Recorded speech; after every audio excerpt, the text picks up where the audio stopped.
په ښار کې د حکیم په نامه یو نجار وه. نوموړې ډېره ښایسته ښځه درلوده.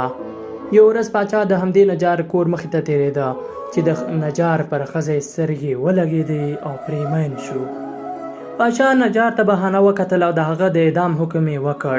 پاچا وویل سبا نجاري اعدام کړئ. کله چې نجار خبر شو د ډېر خوف او ډار له کبله د شپې خوب نه ورتلو. د نجار ښځې وویل د هرې شپې غوندې ویده شه. رب دې یو دی، شریک نه لري او د رحمت دروازې ډېرې دي. د ښځې خبرو لږ څه کراري ور په نصیب کړه او سترګې درنې شي ویده شو. کله چې سهار شو د باچا د عسکرو د پښو اواز د نجار تر غوږونو شو.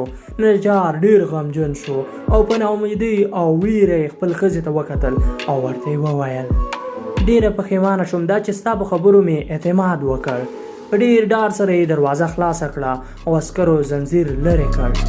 دوو عسکرو په ډېر تعجب سره نجار ته وویل باچا نن مړ شو.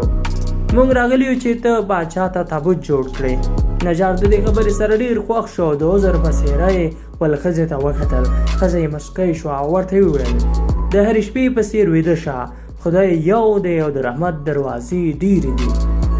د کیسې مطلب ډېر فکر انسان ډېر ستړی کوي.